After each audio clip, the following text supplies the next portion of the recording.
नमस्कार। इस अंक में आप सभी का बहुत बहुत स्वागत है। कैसे हैं आप लोग? मैं उम्मीद करता हूं कि आप लोग बहुत अच्छे होंगे।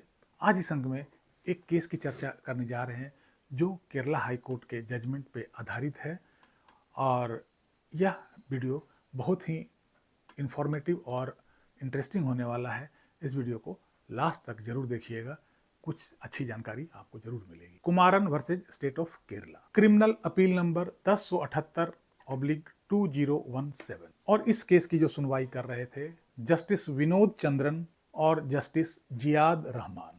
केरला हाई कोर्ट के सामने एक बड़ा गंभीर प्रश्न था कि क्या किसी केस में कोई आई विटनेस, यदि वो अपराधी का या आरोपी का दुश्मन है, तो उसके गवाही का क्या प्रभाव कोर्ट केस पे पड़ेगा? क्या उसकी गवाही मान्य होगी या नहीं होगी? उसकी वैधता क्या होगी? उसकी रिलायबिलिटी क्या होगी? ऐसा तो नहीं कि वो दुश्मन है इसलिए जानबूझ के वो गलत गवाही दे रहा है, या फिर वो किसी एक्यूज्ड को बचा करके और ये दुश्मन को फंसाना चाह रहा हो। ऐसी बहुत सारी बातें दिमाग में आती है और इसी मैटर को डिस्कस करने के लिए केरला हाई कोर्ट के सामने एक केस आया।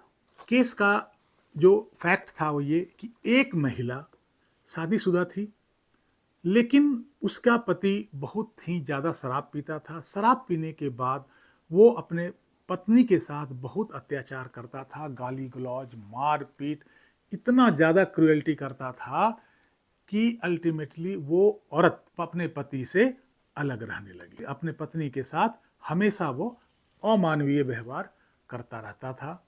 अल्टीमेटली उसकी पत्नी अलग रहने लगी और बाद में वो किसी अन्य मर्द के साथ, जो कि उसके दूर के रिश्तेदार भी थे, उनके साथ एज ए हस्बैंड वाइफ ही रहने लगी। हालांकि वो अभी पिछले पति को तलाक नहीं दी थी। एक रात की बात है जब उस महिला का पति इसके घर पे, जहां महिला रह रही थी किसी के साथ, उसके घर पे एंटर करता है और रात में उस मर्द के सिर पे हथौड़े से वार करता है जिसके साथ उसकी पत्नी रह रही थी। और इतना वार करता है कि उस मर्द का, उस इंसान का मृत्यु हो जाता है। उसकी पत्नी पुलिस को कॉल करती है, एफआईआर लिखवाती है, पुलिस में बयान देती है और जब मामला कोर्ट में पहुंचता है तो कोर्ट में भी यह गवाही अपने पति के खिलाफ देती है।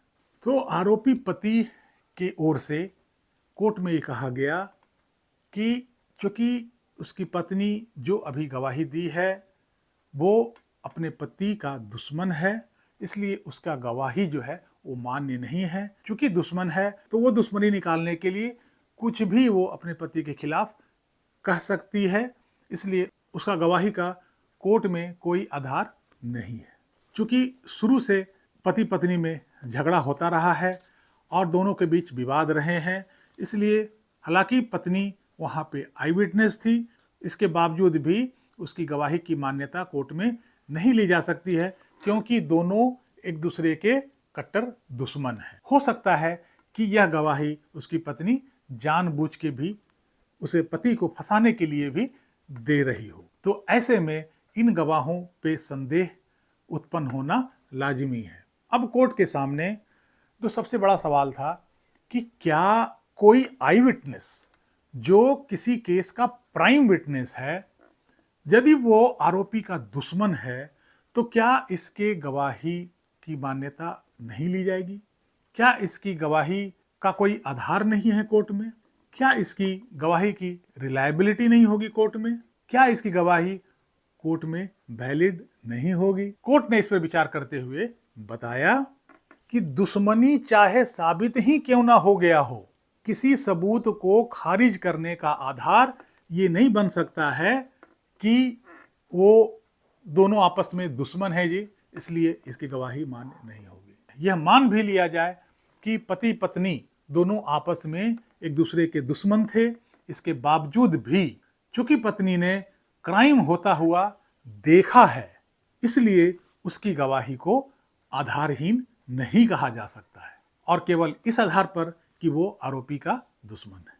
आई विटनेस को झूठा साबित करने के लिए कोई ना कोई ठोस ग्राउंड जरूर होना चाहिए। कोर्ट ने यह भी कहा कि चूंकि आरोपी की पत्नी दूसरे व्यक्ति के साथ रह रहा था, यह उसे गुस्सा दिलाने के लिए यह बात काफी था और इसी उकसावे में आकर हो सकता है कि वो उस व्यक्ति का मर्डर किया हो, और यह एक कारण बनता है और यह इस केस का होने में मकसद देता है। दूसरी बात, पति का कैरेक्टर शुरू से अच्छा नहीं रहा है और इससे पहले भी उस पर किसी हत्या का इल्जाम आरोप लग चुका है। इसी वक्तव्य के साथ ऑनरेबल हाई कोर्ट ने उस महिला के आरोपी पति को दोषी करार दिया और कहा कि महिला के गवाही को खारिज नहीं किया जा सकता। तो कैसी लगी ये जानकारी कमेंट बॉक्स में जरूर लिखिएगा। वीडियो को लाइक कीजिएगा, चैनल को सब्सक्राइब कीजिएगा। मिलते हैं अगले अंक में, तब तक के लिए जय हिंद, जय भारत।